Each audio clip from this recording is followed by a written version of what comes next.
Buongiorno e ben ritrovati con l'informazione flash di newsicilia.it. In apertura la scoperta dei carabinieri di un traffico di droga tra Milazzo e Le Olie, 17 le misure cautelari eseguite stamani nei confronti di soggetti accusati anche di minacce e violazioni in materia di armi. Il giro di stupefacenti, grazie anche al flusso turistico dell'isola di Vulcano, portava guadagni per 1.000 euro al giorno.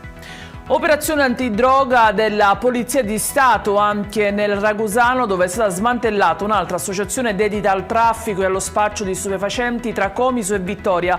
Qui il giro era milionario e con a capo un soggetto soprannominato il Professore. 10 le misure cautelari. Eseguito dalla Guardia di Finanza di Siracusa un decreto di sequestro preventivo per un valore complessivo di 350.000 euro ai danni di una società operante nel settore dei trasporti su strada che non ha versato l'imposta sul valore aggiunto per 3 anni. Il rappresentante legale è stato pertanto denunciato.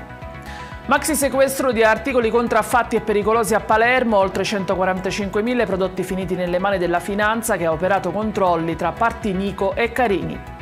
In chiusura un maxi sequestro di 500 kg di alimenti in pessimo stato, soprattutto pesce, in un ristorante etnico di Mister Bianco, siamo nel Catanese. Il titolare dell'attività di nazionalità cinese è stato denunciato. Ed è tutto per queste edizioni, vi ricordo come sempre che i dettagli su queste notizie e molte altre li trovate sul nostro sito e sui nostri canali social. Grazie per averci seguito e a stasera con nuovi aggiornamenti.